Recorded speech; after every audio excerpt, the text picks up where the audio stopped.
রামনবমী উদযাপন সমিতির সহসভাপতি কালকে এই ধস্তাধস্তির পরিস্থিতিতে উনি আশাবাদ বা যে কোনো পরিস্থিতিতে মারা গেছে, তার বাড়ি থেকে আমাকে রিকোয়েস্ট করেছেন মাননীয় দিদি আপনি একবার আসুন, আমরা এই ঘটনা আমি সমস্ত রকম অপশন দিলাম। আমার সিকিউরিটি, আমার গাড়ি, যারা আমার সঙ্গে আগ্রহ করেছিল এমএলএ সব ছেড়ে আমি বলছি আপনি ওসি বাইকে চলেন, চারজনে ভায়োলেন্ট হবে না। আমি বলছি আপনি আমাকে গার্ড দিয়ে নিয়ে চলুন, আমি এক্সট্রা লোক রাখবো না, শুধু ওনার বাড়িতে গিয়ে একটু ফুল দিয়ে ওনার পাশে দাঁড়াবো।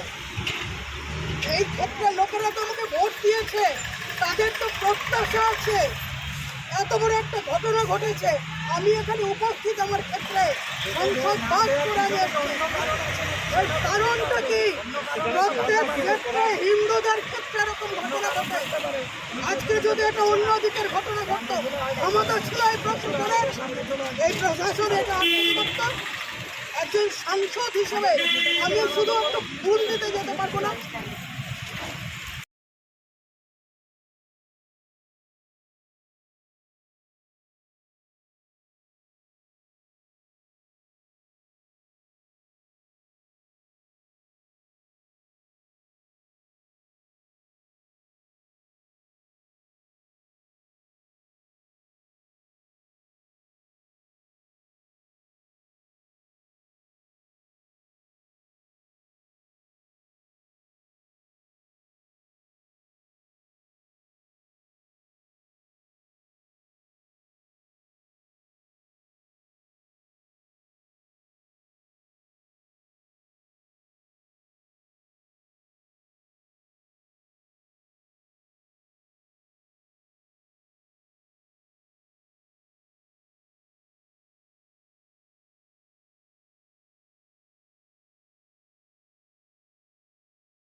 তো ভাই সব দেখে এটা বুকের মধ্যে কিরম হচ্ছে। জাগো হিন্দু, জাগো হিন্দু, জাগো। হ্যাঁ, তো ভাই সাহেব দেখো শুধু পুলিশ পুলিশ আর পুলিশ, মানে পুলিশদের খেয়ে দেওয়ার কিছু সুখ নেই। ঠিক আছে, পুলিশ বলছে না যে আগের মতো আর সুখ নেই, তা সেই রকম পুলিশদেরও আর সুখ নেই। এই হিন্দু মুসলমান, এই হিন্দু, এই মুসলমান, এই নেতা মন্ত্রী, ও করতে করতে পুলিশের টাইম শেষ। ঠিক আছে, তো যাই হোক, সে থেকে আমার লাভ নেই। আমার দেখতে হবে যে আমি ঠিক মতন সেফটি আসছি কিনা। ঠিক আছে, এটা হচ্ছে বড় বিষয়। এটা হচ্ছে সিঙ্গেল রাস্তা করে দিয়েছে, কারণ ওই দিক দিয়ে এখন আমাদের সেই হিন্দুত্ব যে সমাবেশ, হিন্দু সমাবেশ, সেই সমাবেশটা গেল, মানে মিছিলটা গেল। তো সেই কারণে ওই রাস্তাটা ব্লক করে এই রাস্তা দিয়ে গাড়িগুলো চলাফেরা করছে। ঠিক আছে, এটা কিন্তু 4 লেন, এটা ওইটা দিয়েও যাচ্ছে, কারণ ওটা ওরা জানে না হয়তো, সেই কারণে ওখান থেকে ঘোরায়নি, ওই জন্যে হয়তো ওই রাস্তা দিয়ে যাচ্ছে। বাট এইখান থেকে ঘোরানোর পরে এই রাস্তাতে যাবে। সামনে যে কাটিং দেখলে ওই কাটিং থেকে হয়তো ওই গাড়িগুলো ঘুরিয়ে দেবে, কারণ ওইদিকে তো যদি পিছনে যায় তাহলে জাম বেঁধে যাবে। তো সেই কারণে এই দিক দিয়ে যাবে। তো চলো যাই। তো ভাই আগে তো হিন্দুর সমাবেশ দেখালাম, তো যে আছো হিন্দু ভাই তারা জয় শ্রীরাম একদম প্রেম সে বলে দেবে। ঠিক আছে, লিখে দেবে কমেন্টে। আমি শুধু কমেন্টের কথাই বলবো। ঠিক আছে, তাছাড়া আদার্স কিছু করার জন্য বলছি না আমি। জয় শ্রীরাম বলে লিখে দেবে। ঠিক আছে, আর জয় বাবা ভোলানাথ, ব্যাস এই দুটো লিখে দিও, তাহলেই হবে। তো কমেন্টটা আমি পড়বো। তো চলো যাই, তারপরে আবার কথা হচ্ছে। বিরাট জাম বেঁধে গেছি, জাম বাঁধা শুরু হবে একটু পরে। দেখো কেবল ব্রেকে পা পড়লো। ঠিক আছে, আমরা তো ভালো টাইমে বেরিয়ে এসেছি, আরও আগে চলে যেতাম। শালা ওখানে সেই ব্যারিকেড নামাতে গিয়ে দেরি হয়ে গেল, নাহলে অনেক আগে চলে যেতাম। তো চলো এখান থেকে গাড়িটা টেনে বের করে নিয়ে যাই। সো গাইস, চলে এসেছিলাম, তোমার সব কিছু ওইদিকে ফেলে চলে এসেছি। ঠিক আছে, মানে যেখানে ঝুট ঝামেলা হচ্ছিলো ওই সব জায়গায় সব কিছু ফেলে চলে এসেছিলাম। তোমার তো দেখলেই এসে ট্রান্সপোর্টে এসেছিলাম। ট্রান্সপোর্ট থেকে পয়সা দিয়ে, মানে কমিশন দিলাম 400 টাকা। ঠিক আছে, ওখানে কমিশন দিয়ে নাম্বার দিল। এখন লোডের ওখানে যাচ্ছি। তো লোডের ওখানে যাচ্ছি, লোডের ওখানে গিয়ে লোড ফোড করবো। দেখি এখন বললো যে তাড়াতাড়ি আসো, তাড়াতাড়ি আসলে লোড হয়ে যাবে, ঠিক আছে। তো চলো লোডের ওখানে যাই, লোডের ওখানে গিয়ে লোড করি। আর ওখানে চলো তারপরে গিয়ে বলছি, ঠিক আছে, কত কি ভাড়া ফাড়া হবে কালকে বলবো। তো গাইস পার্টির লোক তো পেয়ে গেছি, মানে যারা লোড দেবে তারা পেয়ে গেছে, তাদেরকে ওই যে মোটর সাইকেলে করে যাচ্ছে, আমাকে নিয়ে যাচ্ছে মেন রাস্তার থেকে নিয়ে আসলো। এমনি চিনতে পারতাম, বাট আর ওই দেখো আলু তুলছে ওখানে, এগুলো হচ্ছে এমার্জেন্সি দেখানো বলে, ঠিক আছে। তো এইখান থেকে মানে তোমার লজ্জা পেয়ে লাভ আছে। তো এইখান থেকে যাচ্ছি, গিয়ে চলো ওইখানে গিয়ে কথা বলছি। দারুণ হাওয়া হচ্ছে, দারুণ, ঠিক আছে। পতাকাটা তো উঠছে দেখছোই। তো চলো যাই, গিয়ে লোড করি, লোড করার সময় কথা হবে। আর ওদের পেছন পেছন আমাকে যেতে হবে এখন, নাহলে আমি চিনতে পারবো, এমনি চিনতে পারবো, বাট ওনারা আছে যদিও সেই কারণে ওনাদের পেছন পেছন যাওয়াটাই আমার উচিত। তো গাইস লোড করে বেরিয়ে গিয়েছি। তো এখন আলু নিলাম হচ্ছে 80 বস্তা। তো গাড়ির হাইটটা বেশি হয়ে গিয়েছে, ঠিক আছে, আমার ভুলে, যদি একটা ভুলের জন্য হাইটটা বেশি হয়ে গিয়েছে, ঠিক আছে, অসুবিধা নেই, চলো। আর এখন গাড়ি ঘোড়ার চাপ আছে, বিকালবেলায় তো সব পাথরের গাড়িগুলো যাবে সব ডলাটি মোরগ্রাম, ঠিক আছে। তো একটু ভিড়ভাড়টা হবে, তো চলো যাওয়া যাক।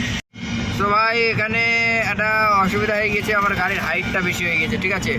মানে যদি এমন করে নিতাম আরে, ঠিক আছে, তাহলে কোনো অসুবিধা হতো না, বাট আমি নিয়েছি এরকম লম্বাই, ঠিক আছে। তো সেই কারণে একটু হাইটটা বেশি হয়েছে। ও ঠিক আছে, অসুবিধা নেই, চালিয়ে নেবো। আর এদিকে তো পুলিশ অতটা লাগে না, লাগলে বহরমপুরটা লাগবে আর ওই সাইডে লাগবে। তো চলো যাই, তারপরে আবার ওইদিকে কি কথা হচ্ছে। ও ভাই সাহেব দেখো একটু, এইসব দৃশ্য খুব সচরাচর দেখা যায় না। হ্যাঁ, আমরা যে দেখতে পাচ্ছি এটাই আমাদের ভাগ্য। অসাধারণ অসাধারণ লাগছে। আমার যদি ক্যামেরাটা আর একটু ভালো হতো, দেখতে চমক কিসকো कहते हैं। ও সেরা সেরা লাগলো, সেরা। আর এগুলো সব আমবাগান, এদিকে সব আমবাগান, আর কদিন পরের থেকে চালু শুরু আরম্ভ। চলো। তো ভাই সাহেব এই হচ্ছে বুলেট ট্রেন, আমাদের দেশের বুলেট ট্রেন যাচ্ছে রে, জীবনে প্রথমবার দেখলাম। সাঁই সাঁই করে বেরোচ্ছে শিলিগুড়ি জলপাইগুড়ি, ওই যে বুলেট ট্রেনের মাথা, ওই দেখো। আয় হায়, বুলেট ট্রেন দেখে নিলাম, তো চড়বো একদিন। তো ভাই সাহেব দেখো জামটা দেখো শুধু, হ্যাঁ শুধু জামখানা দেখো। এইটা শুরু হলো জাম, কালিয়াচক, এই সরি ফারাক্কা, তারপরে তোমার ওইদিকে বহরমপুর এখনো তো বাকি আছে, ঠিক আছে। তো চলো এইভাবে যেতে হবে, ঠিক আছে। তো চলো টোলটা পার করি, তারপরে ওর কথা হচ্ছে। তো ভাই সাহেব ঢুকে গিয়েছি ফারাক্কা ব্রিজের উপরে, কেবল পৌঁছালাম, ঠিক আছে। আর বুলেট ট্রেন এতক্ষণ মনে হয় কলকাতা হাওড়া ঢোকা ভাব। তো এই দেখো গেট, এইগুলো ও দেখা যাচ্ছে না, এই একটা গেট খোলা, ওই দেখো ট্রেন যাচ্ছে, ট্রেন এগুলা ট্রেন ভাই। তো এই তো হচ্ছে বিষয়। আরে গাড়ির চাপটা কম, আর লাইট জ্বালায়নি, কি ব্যাপার বুঝতে পারলাম না। তো এইদিকে তো তোমরা জানোই বাংলাদেশ, যারা এদিকে আছো, ওই যে খড়গপুর, এইদিকে হচ্ছে খড়গপুর না হলদিয়া তোমার জাহাজ বন্দর, ঠিক আছে। তো ভাই আবারও খাওয়ার জন্য চলে আসলাম হোটেলে। তো দুটো ভাত খেয়ে নিই, আমার প্রচুর ঘুম লাগছে, দুটো ভাত খেয়ে 2 ঘন্টা ঘুমাবো, ঘুমিয়ে নিয়ে তারপরে যাবো। তো চলো দুটো খেয়ে নিই, তারপরে কথা হচ্ছে। তো ভাই সাহেব এই হচ্ছে আমাদের কাহিনী, ঠিক আছে। এই দেখো ওইদিকে সব লাইন, আমি যাচ্ছি রং লাইন দিয়ে, রং সাইড দিয়ে, ঠিক আছে, কারণ আমি ওই লাইনে ছিলাম। তো একটুখানি ঘুমানোর দরকার ছিল, তো ওই লাইনে ঢুকে পড়েছিলাম, তো ঘুমটা হয়ে গেছে। হ্যাঁ, এইবার এখান থেকে একটু আগিয়ে তারপর একটা কাটিং ছিল, ওখানে আবার 20 টাকা নিল, ওখানে ছেড়ে দিল। আমরা রং লাইটে মানে রং সাইড দিয়ে যাচ্ছি, নাহলে সারাদিনেও পৌঁছানো যেত না, সারা রাতেও ওইটা ছাড়তো না, ঠিক আছে। তো অনেকটা টাইম লস হয়ে গেছে, 1 ঘন্টা মতো টাইম লস হয়ে গেছে।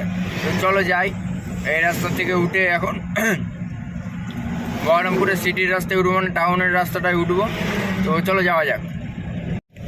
তো ভাই সাহেব আমাদের এদিকে এক্ষুনি বৃষ্টি হচ্ছিল, তো আমি একটু ঘুমিয়ে গেছিলাম, ঠিক আছে, সেই জন্য আর উঠতে পারিনি বৃষ্টির মধ্যে। তারপরে হট করে ঘুম ভাঙলো, মানে আমি অ্যালার্ম দিয়ে ঘুমাই, ঠিক আছে, গাড়িতে যখন রানিংয়ে ঘুমাই তখন অ্যালার্ম দিয়ে ঘুমাই, অ্যালার্ম বাজলে উঠে পড়ি। তো এইবার না অ্যালার্ম দিতে আমার মনে ছিল না, তো সেই কারণে উঠতে লেট হয়ে গেছে। সো এখন যাচ্ছি একটা টোল বাজানোর জন্য একটা পাড়ার ভেতর দিয়ে, ঠিক আছে, রাত্রিবেলা। এখন কটা বাজে? এখন 2:40 বাজে, ঠিক আছে। তো চলো যাই, গিয়ে তারপরে ওই হাই রোডে গিয়ে কথা হচ্ছে, এটা পাড়ার একটা রাস্তা, তো ওইদিকে গিয়ে কথা হবে, চলে যাওয়া যাক। তো ভাই আলুর ভেতরে জল ঢোকেনি, ঠিক আছে, তো আমি এই তিরপালগুলো ঠিক করে দিচ্ছি এই কারণে যাতে জলটা না ঢোকে। এদিকে হালকা পাতলা মানে ঢুকেছে, কিছু করার নেই, কী করবো মারা, ঠিক আছে। তো যাই হোক, এরকম করে ঠিক করে দিই, আমি ভিজে যাচ্ছি। তো না, জল ঢুকেনি ভাই, ওপর দিয়ে ঢুকছে কি আমি বলতে পারছি না, আশা করে ঢুকবে না।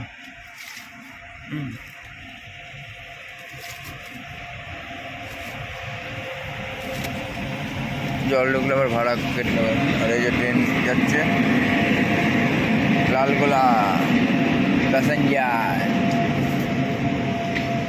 ঠিক আছে।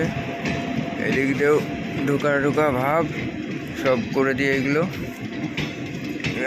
ঘোষ থেকে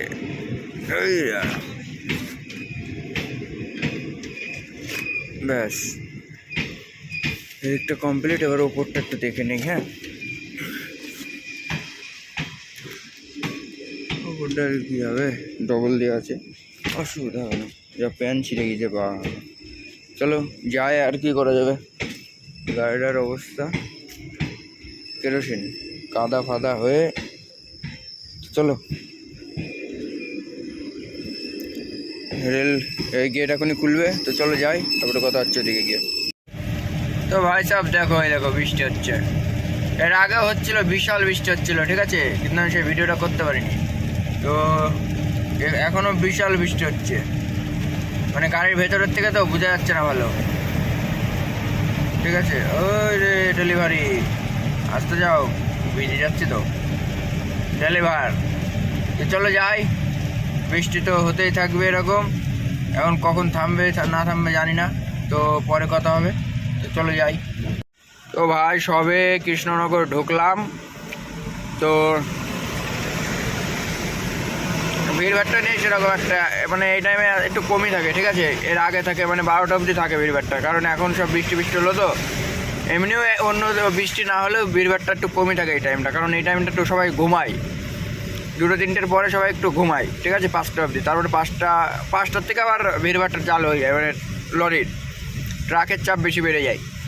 তো চলো, অসুবিধা নেই, দেখো সব ব্রিজের নিচে তিরপল ইয়ে করে সব, মানে গাড়ি দাঁড় করিয়ে সব বসে আছে, ঘুমাচ্ছে মনে হয়।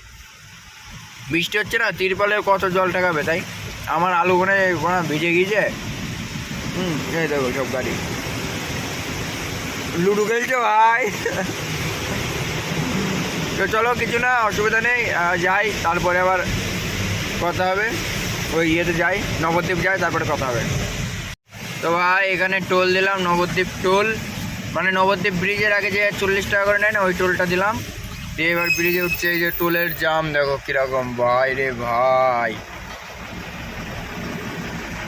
সেটা এতে তাও আজকে মনে হচ্ছে কমই আছে একটু বন্ধু। জয় মা গঙ্গা, জয় নবদ্বীপ জাম।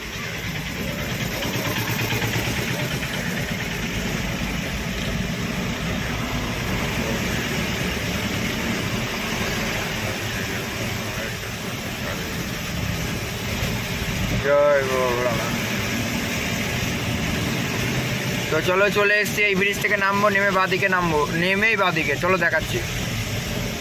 তো ওই টিপ টিপ করে আলো জ্বলছে, ওইটা হচ্ছে আমাদের শ্মশান, ওই পারে না, এই পারে একটা আলো জ্বলছে, এটা হচ্ছে শ্মশান।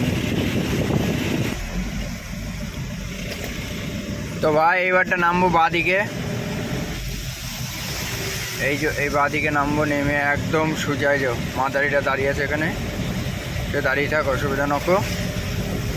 এখান থেকে নামবো, নেমে এবার ডান দিকে একটা রাস্তা আছে, ওই ডান দিকের রাস্তাটায় যাবো, তো চলো যাই, ওখানে জায়গায় গিয়ে কথা বলবো। সো গাইস, সকাল সকাল ঝামেলা পড়ে গিয়েছি। আরে মাল 80টা মাল নিয়েছি কালকে, ঠিক আছে। আর এখানে এসে হচ্ছে 78টা। এইবার আমি যদি মানে রাস্তার মধ্যে থেকে নামিয়েও ফেলি, আমার ক্ষমতা নেই দড়ি দিয়ে আবার বাঁধা, ঠিক আছে, একা একা। তো যাই হোক, মিটমাট হয়েছে। যার কাছ থেকে মাল নিয়ে লোড করেছিলাম তার কাছে আবার ফোন করলাম, বলছে ঠিক আছে, অসুবিধা নেই, ভুল হতে পারে, হ্যাঁ। আর এমনি কেউ কিছু বলছে না খারাপ কথা। তো এরকম হয় মাঝে মধ্যে, ঠিক আছে। তো সবাই হিসাব করে, যদি কোনো কিছু একটা বস্তা ফস্তা হয় না, এটা হিসাব করে নিয়ে আসবে।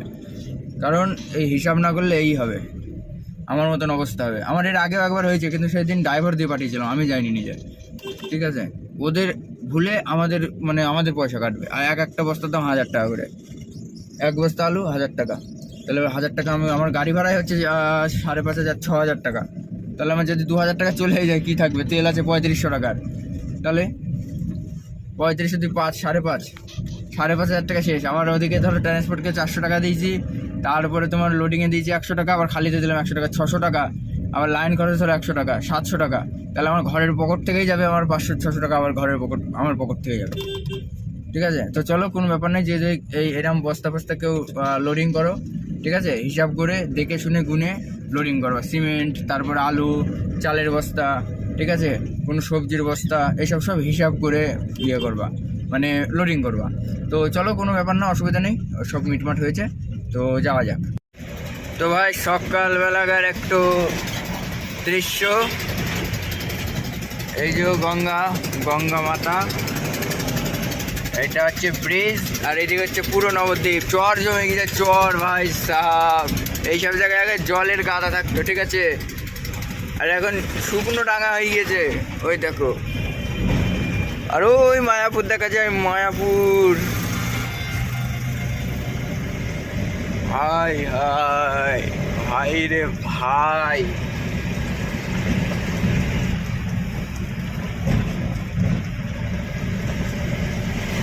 যা হয় সুন্দর লাগে দিনের বেলায়, তো মানে সকালবেলায়। তো